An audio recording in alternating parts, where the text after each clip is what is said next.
Everybody, आप सभी का स्वागत है आपके अपने परिवार टीचर्स अड्डा 24/7 पर। मैं हूं आपकी अपनी निधि अरोरा और 4 जुलाई को DSSB की तरफ से 2119 पदों पर नोटिफिकेशन आया है। अब ये जो न्यू वैकेंसीज आई है उसमें कुछ टीचिंग पोस्ट है, कुछ नॉन टीचिंग, जिसमें टीचिंग पोस्ट पर PGT इंग्लिश के पद पर सबसे ज़्यादा वैकेंसी देखने को मिल रही है।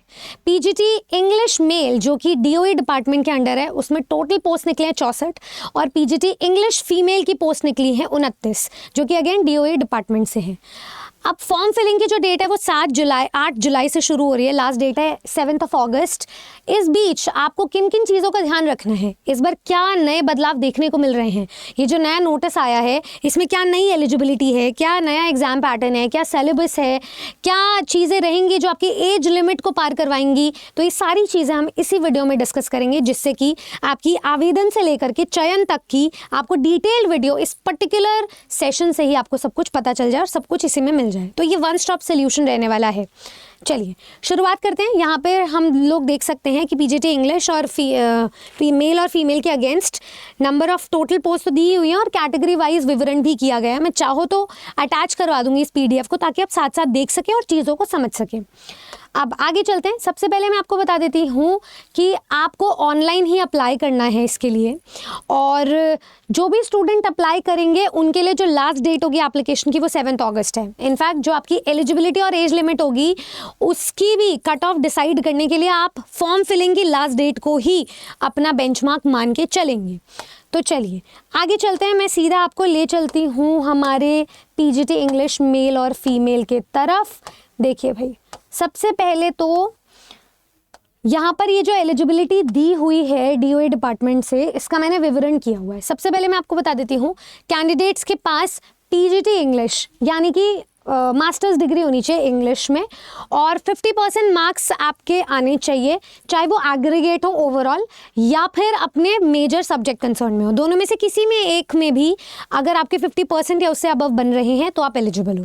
साथ ही साथ में एक मैंडेटरी चीज़ है कि आपके पास BEd डिग्री होनी चाहिए। अगर BEd डिग्री नहीं है तो उसका ऑल्टरनेटिव दिया हुआ है, या तो आपके पास BA डिग्री हो या फिर BSc BEd डिग्री हो, और अगर वो भी नहीं है तो आपका जो 3 साल का इंटीग्रेटेड कोर्स होता है BEd MAd का, वो होना चाहिए। तो इनमें से अगर आपकी कोई भी डिग्री है एजुकेशनल क्वालिफिकेशन के लिए तो आप एलिजिबल हो। अब यहाँ पर ये जो नोट वाली बात है ना, ये सबसे ज़्यादा नोटवर्दी है। नए चेंजेस आए हैं। सबसे पहले बोला गया है कि वो क्वालिफिकेशन, मतलब क्वालिफिकेशन जो आपके ऊपर दी गई है ना, वो रिलैक्सेबल होगी, मतलब एडजस्ट कर लेंगे कैसे ना कैसे DSSB या कॉम्पिटेंट अथॉरिटी के तरफ से। अगर आप लिखित में कोई कारण दे दे तो, मतलब जिसे शो कॉज कहते हैं ना कि ऐसा क्यों नहीं हुआ, तो अगर आप वो दे दोगे तो वो एडजस्ट कर लेंगे। अगर कोई कैंडिडेट वेल क्वालिफाइड निकलता है तो, मतलब अगर आप में सक्षमता है तो रास्ता खुद बन जाएगा। DSSB खुद उस रिलैक्सेशन को एक्सेप्ट करने के लिए तैयार है। दूसरी चीज़, नोट नंबर 2 भी बहुत इंपॉर्टेंट है। क्वालिफिकेशन अगर मैं अनुभव एक्सपीरियंस के रिगार्डिंग देखूं तो वो भी रिलैक्सेबल होगी at the discretion of DSSB या फिर कॉम्पिटेंट अथॉरिटी।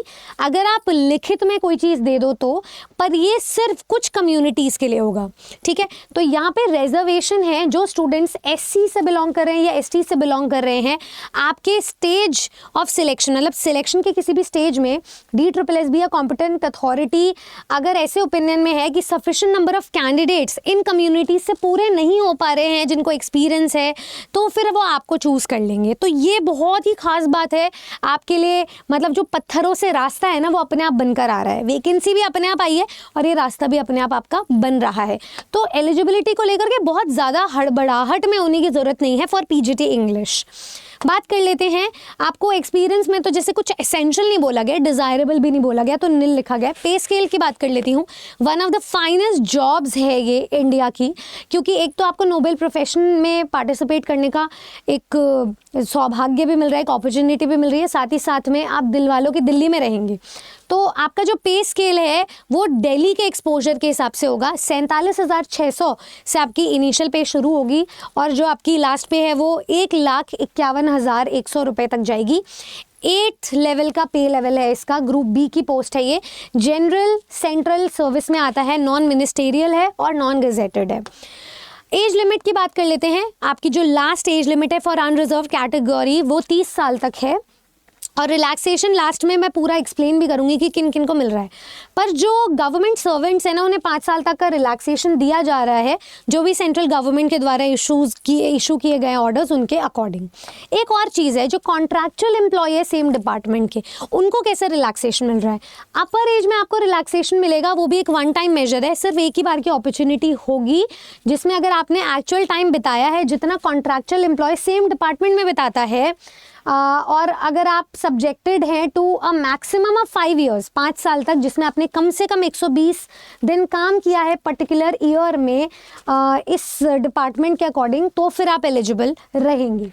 और अगर मैं पीजीटी इंग्लिश फीमेल की बात करूं तो इसमें भी सेम सही रिक्वायरमेंट्स है, ठीक है, उसमें आपको कुछ बदलाव देखने को नहीं मिलेंगे। बात कर लेते हैं इसके एग्जाम पैटर्न की। एग्जाम पैटर्न जैसे कि हमेशा रहता है वैसे ही है, इसमें आपको कोई चेंजेस देखने को नहीं मिलेंगे। एलिजिबिलिटी में बहुत बड़ा चेंज हाउएवर देखने को मिला है। तो देखिए यहाँ पे मैं बात कर लेती हूँ, सारे नॉन टीचिंग और टीचिंग पोस्ट को कवर किया गया है। देखिए ये जो एग्जाम पैटर्न है, ये आपका 1 टियर एग्जाम में आता है टीचिंग पोस्ट के अंडर। ये दोनों पोस्ट कोड्स कवर हो रही हैं आपकी पीजीटी इंग्लिश की। टोटल पेपर आपका 3 घंटे का होगा, 300 मार्क्स होंगे और 300 ही क्वेश्चंस दिए जाएंगे, जिसमें से जो आपका पार्ट 1 है उसको हम पेपर 1 कहते हैं। तो जो आपका सेक्शन ए है उसमें एमसीक्यूज आपको 1-1 मार्क्स के तो मिल ही रहे हैं, साथ में ये 5 सब्जेक्ट्स हैं। इससे पहले मैंने वार्डर की पोस्ट की वैकेंसी को डिस्कस किया था, उसमें भी सिलेबस यही है, पर उसमें सिलेबस सिर्फ ये है। पर पीजीटी पोस्ट में ये एक भाग है जिसमें आपको मैथ्स, जीए, जनरल अवेयरनेस, रीजनिंग, इंग्लिश और हिंदी है, 5 सब्जेक्ट्स आपको सीखने हैं। 20-20 क्वेश्चंस है, 20-20 नंबर के, और एक बारी में 20 सेट ऑफ क्वेश्चंस ही आपके खुलते हैं। तो ये आपका होगा सेक्शन नंबर 1। सेक्शन नंबर 1 को मिलाकर के अगर 20-20 क्वेश्चंस बन रहे हैं तो आपके 100 नंबर यहीं बन रहे हैं। बाकी के जो 200 नंबर है वो जाते हैं आपके सब्जेक्ट कंसर्न को, यानी कि इंग्लिश के अराउंड जितना भी सिलेबस है वो आपको पढ़ना रहेगा in case of PGT English, ठीक है। तो इसमें पूरा का पूरा सब्जेक्ट तो रहेगा ही रहेगा, जैसे ग्रामर, वोकैब, कॉम्प्रिहेंशन, लिटरेचर, साथ ही साथ में आपको टीचिंग मेथडोलॉजी भी पढ़नी है उस पोस्ट के लिए, तब जाकर के आपके 200 नंबर बनेंगे। बहुत वाइड स्कोप है, एक टॉपिक को पढ़ने से कम आप 10 नंबर स्कोर कर सकते हो, इतनी बड़ी जंप लगा सकते हो, मेरिट में काउंट हो सकते हो। इस हिसाब की तैयारी करनी है आपको अपने सब्जेक्ट की।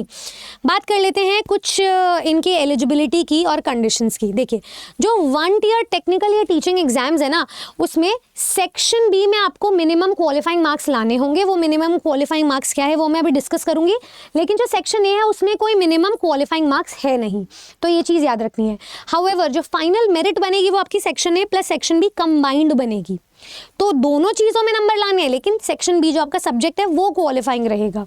तो देखिए यहाँ पर मैं आपको कुछ चीज़ें बता देती हूँ कि DSSS कभी भी अपने एग्जाम पैटर्न को बदल सकता है, एग्जाम स्कीम को बदल सकता है एग्जाम से पहले, और उसमें आप कोई इसको अधेर करना है। साथ ही में नेगेटिव मार्किंग आपको पूरे पेपर में मिल रही है 0.25। उसके बाद मैं आपको बता देती हूँ मॉक टेस्ट का जो लिंक है वो DSSB की ऑफिशियल वेबसाइट में अवेलेबल है आपकी प्रैक्टिस के लिए। मोड ऑफ सिलेक्शन आपका ऑनलाइन ही रहेगा, आपका रिटन एग्जाम होगा, फिर आपका डॉक्यूमेंट वेरिफिकेशन होगा। डॉक्यूमेंट वेरिफिकेशन में जो मेरिट लिस्ट में सिलेक्टेड कैंडिडेट्स हैं उसके 1.5 गुना बुलाए जाएंगे, उसमें से बहुत स्टूडेंट्स बाहर हो जाते हैं, और उसके बाद आपका फाइनल ज्वाइनिंग हो जाएगी। बहुत सबसे ईजीएस्ट प्रोसीजर है, इसमें कोई इंटरव्यू का चक्कर नहीं है। बात कर लेती हूँ मैं इसके मिनिमम क्वालिफाइंग मार्क्स की जो आपको सेक्शन बी में लाने हैं। जनरल या EWS कैटेगरी को 200 में से 40% लेकर आना है। ओबीसी अगर आप दिल्ली के हो तो आपको 35% लाना है, वरना आप जनरल में ही काउंट होगे। SC ST और PWD को 30% लेकर आने हैं मार्क्स। एक्स सर्विस मैन को 5% का रिलैक्सेशन मिल रहा है अपने रिस्पेक्टिव कैटेगरीज में, अगर आप मिनिमम 30% पे सब्जेक्टेड है तो। बात कर लेती हूँ फिर से एक बार कि अगर मान लो मेरिट लिस्ट में सेम नंबर आ रहे हैं कुछ कैंडिडेट्स के, पर सीट्स लिमिटेड है, सीट्स तो 93 है ना, तो क्या किया जाएगा। कैंडिडेट जो ज़्यादा मार्क्स सिक्योर करेगा अपने सब्जेक्ट स्पेसिफिक में, ठीक है, वो जो क्वालिफाइंग वाला है सेक्शन बी में, उसे हायर रखा जाएगा मेरिट लिस्ट में। अगर वो भी सेम है तो फिर आपको मेंशन किया जाएगा जो कैंडिडेट सीनियर है एज लिमिट में, उसकी एज निकली जा रही है, उसको प्रेफरेंस दी जाएगी। और अगर वो भी सेम है, डेट ऑफ बर्थ भी सेम है, तो फिर उस कैंडिडेट को अल्फ़ाबेटिकल ऑर्डर में अरेंज किया जाएगा उसके नाम को। तो जो अल्फ़ाबेट लेटर में पहले आता है सीक्वेंशियली देखेंगे, उसको पहली प्रेफरेंस दी जाएगी। तो ये चीज़ों का कुछ आपको ध्यान रखना है। वो इंसान जो डिसेबल्ड है, अगर वो खुद के मेरिट में सिलेक्ट हो गया है, उसको अपॉइंट किया जा सकता है अनरिजर्व्ड वैकेंसी के अगेंस्ट, अगर उसके भी सेम जॉब रोल्स हैं तो, ठीक है। तो ये चीज़ आपको मेंशन की गई है। बाकी सारी चीज़ें एज रिलैक्सेशन पर एक बार मैं बात कर लेती हूँ। जैसे कि हमने बताया कि आपकी 30 साल की एज लिमिट थी, 5 साल तक का रिलैक्सेशन जैसे दिया जा रहा है, तो 5 साल तक का दिया जा रहा है क्योंकि ये ग्रुप बी की पोस्ट है। तो SC ST वालों को, OBC को 3 साल का, PWBD को 10 साल का, PWBD प्लस SC या फिर ST को 15 साल का, PWBD प्लस OBC को 13 साल का रिलैक्सेशन है। अगर आप डिपार्टमेंटल कैंडिडेट हैं और रेगुलर सर्वेंट है 3 साल की कॉन्टिन्यूस सर्विस तक, तो आपको 5 साल तक का रिलैक्सेशन दिया जा रहा है। इसमें कुछ कंडीशंस हैं, ठीक है। आगे बोला गया है अगर आप एक सर्विस मैन हो तो मिलिट्री सर्विस के पीरियड प्लस 3 साल का रिलैक्सेशन दिया जा रहा है। अगर आप मेरिटोरियस स्पोर्ट्स पर्सन हो तो 5 साल तक का रिलैक्सेशन है जनरल या EWS को, SC ST को 10 साल का, OBC को 8 साल का। अगर आप डिसेबल्ड डिफेंस सर्विस पर्सनल हो तो जनरल या EWS को 45 साल का, SC ST को 50 साल का और OBC दिल्ली वाले को 48 साल का। अगर आप विडो हो, डिवोर्स्ड हो या फिर जुडिशली सेपरेटेड और रीमैरिड नहीं हो तो फिर ये तो खैर सिर्फ ग्रुप सी के लिए है, तो ग्रुप बी वालों के लिए नहीं है। तो ये कुछ एज रिलैक्सेशन की बात की गई है। मैं आपको एग्जाम पैटर्न का जो फंडा है वो सिंपल बता देती हूँ। आपको अप्लाई करना है 8 जुलाई से, ठीक है। ऑनलाइन आपका प्रोसीजर है, SBI E-पे से ही आपको पेमेंट करनी है। Step by step form filling का प्रोसीजर आपको चैनल पर मिल जाएगा, साथ साथ आप फॉर्म फिलिंग भी कर सकते हैं। Syllabus, exam pattern, age limit मैंने समझा दिया। अगर आप ये सारी कैटेगरीज में लाई करते हैं तो अब आपको सिर्फ फोकस करना है अपनी प्रेपरेशन पर, क्योंकि सिर्फ फॉर्म फिलिंग से सिलेक्शन होता नहीं है। DSSB का एग्जाम, स्पेशली PGT लेवल का एग्जाम इतना कॉम्प्लेक्स होता है, इतना वास्ट नेचर का है, जिसमें लिटरेचर UGC नेट लेवल की पूछी जाती है, जिसमें ग्रामर, वोकैब, कॉम्प्रिहेंशन एक अच्छे स्तर का पूछा जाता है। SSC को भी वो सरपास कर देता है, किसी भी सेंट्रल लेवल की नौकरी को सरपास कर देता है। और अगर आप टीचिंग पोस्ट पर तैयारी करना चाहते हो तो इस एग्जाम के लिए आपको मिनिमम लगेंगे 6 महीने। पर ये एग्जाम हो कब रहा है? देखिए भाई, आपकी 7 अगस्त तक एग्जाम की लास्ट डेट है, ठीक है, 7 अगस्त। आप ये मान के चलें कि पहले तो होंगे नॉन टीचिंग के एग्जाम, फिर PGT, फिर TGT, फिर होते हैं PRT के एग्जाम्स। तो नॉन टीचिंग के तुरंत बाद आपका PGT का नंबर आ जाएगा। आप ये मान के चलो अगर सितंबर एंड में भी अगर नॉन टीचिंग के एग्जाम्स होते हैं जो यहाँ पे निकले हैं, क्योंकि अभी तो एक एग्जाम हो ही रहा है 7 जुलाई को, PGT इंग्लिश का एग्जाम है, तो आप ये मान के चलो कि अक्टूबर में कहीं ना कहीं डेट वाइज ही सिक्वेंशली आपको ये टीचिंग में PGT एग्जाम देखने को मिलेंगे। इसी के साथ साथ अन्य नोटिफिकेशंस भी आएंगे।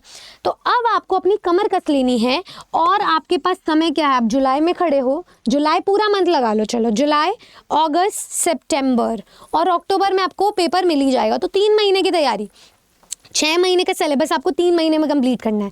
तो आपको बहुत सारे रिसोर्सेज नहीं चाहिए, आपको चाहिए लिमिटेड रिसोर्स।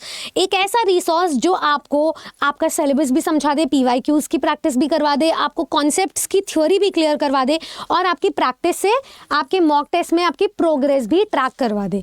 तो वो ट्रैकर आपको हमारे बैचेस में मिल जाएगा, जिसमें वही टीचर जो सब्जेक्ट आपको पेपर 1 में पढ़ा रहे हैं वही अपने सब्जेक्ट मैटर एक्सपर्टीज में भी पढ़ाएंगे। जैसे मैं आपको जनरल इंग्लिश की तैयारी 20 नंबर के लिए तो करवाऊंगी, साथ में वो जो 200 नंबर में ग्रामर, वोकैब, कॉम्प्रिहेंशन और राइटिंग भी होता है इसमें और टीचिंग मेथोडोलॉजी है वो भी पढ़ाऊंगी। तो 5 डोमेन उस 200 नंबर के अंडर आएंगे। उसके बाद literature section will be taken care of by 2 of our teachers, Aishwarya ma'am and Priyanshi ma'am. तो हम एक टीम मिलकर के आपको 200 नंबर तो दिलवा ही रहे हैं जो मिनिमम क्वालिफाइंग है, जिसके बेसिस पे मेरिट डिसाइड होगी, जिसके बेसिस पे प्रेफरेंस दी जाएगी। साथ ही साथ में आपका जो पेपर 1 है उसमें हर सब्जेक्ट को अलग अलग जो आपको टाइम डिवोट करना है वो भी आपको बताया जाएगा। तो उसके लिए आप चाहें तो रेगुलर क्लासेस आपको YouTube पर मिलेंगी, लेकिन वो रेगुलर क्लास के अलावा अगर आप कुछ एक्स्ट्रा एफर्ट डालना चाहते हो वो आपको मिलेगा हमारे ARA 24/7 वेबसाइट या स्टोर पर, क्योंकि हम बैचेस आपके लिए लेकर आ चुके हैं। तो जैसे आप ARA 24/7 वेबसाइट या फिर एप्लीकेशन को विजिट करेंगे, आप जाएंगे ऑल कोर्सेज और टीचिंग एग्जाम पे। टीचिंग एग्जाम में देखिए DSSB PGT का एग्जाम आपको दिख रहा है। PGT एग्जाम में हम जो लेकर आए हैं PGT इंग्लिश का बैच, ये कंप्लीट बैच है, शुरू होने जा रहे हैं, लिमिटेड सीट्स रहेंगी। 21 जुलाई से हम शुरू कर रहे हैं, तो जुलाई भी चला गया, अब तो आपको 2-2.5 महीने ही मिलेंगे। इस हिसाब से हम मास्टर प्लान बनाएंगे जिससे कि कम समय में आप मैक्सिमाइज कर सके अपने सिलेबस को और फिर आपका जो लिमिटेड टाइम स्लॉट है उसमें आप पूरी तैयारी कर सकें। बैच में देखिए आपको सारे टीचर्स की फोटोज दिख जाएंगी, आपको पता चल जाएगा कौन कौन क्या क्या पढ़ाएगा। जैसे आप बैच की डिटेल्स में जाओगे, बाय नाउ पे जाओगे, 10,000 का ही बैच है। इस पर मैं आपको एक डिस्काउंटेड कूपन कोड दे देती हूँ, फटाफट से नोट डाउन कर लो, Y449 Y449। जैसे ही आप ये डिस्काउंटेड आपने कूपन कोड लगाया तो देखिए आपका बैच का प्राइस फटफट से कम हो गया और 2099 रुपये में आपको ये बैच मिल गया। ये 99 रुपये भी मैं हटवा दूंगी अगर आप एप्लीकेशन डाउनलोड कर लें, जिसका लिंक डिस्क्रिप्शन बॉक्स में गिवन है। तो ये आपका डिस्काउंटेड कूपन कोड है, ठीक है। इससे डिस्काउंट तो मिलेगा, साथ में आपकी तैयारी भी बच गई है। वो जो टाइम है जिसमें आप 6 से 7 घंटे की सिटिंग देने वाले थे, वो 2 से 3 घंटे आप हमारी क्लासेस में देंगे। उसके बाद सेल्फ स्टडी का भी टाइम मिलेगा और अपनी प्रोग्रेस ट्रैक करने का भी टाइम मिलेगा। बाकी सारी चीज़ें सिलेक्शन ओरिएंटेड रणनीति वगैरह हम डिस्कस करेंगे अलग से एक वीडियो में। आई होप ये सेशन आपको पसंद आया। आई होप आपको सारी नॉलेज जो DSSB PGT इंग्लिश के अराउंड चाहिए थी वो आपको मिल गई होगी। तो अगर आपके पास इसके अलावा कोई और क्वेरी है, please drop it down in the comment section, ताकि मैं FAQ राउंड के थ्रू आपके सवालों का हल निकाल सकूं। साथ ही साथ में अपनी रेगुलर क्लासेस में जुड़ जाएं। मेरी क्लास आपके साथ होने वाली है 21 जुलाई से, उसमें भी जुड़ जाएं। ऐसी और वीडियोज़ के लिए सब्सक्राइब करें इसी परिवार टीचर्स अड्डा 24/7 को। मैं मिलूंगी नेक्स्ट रणनीति वाली वीडियो के साथ। Good luck.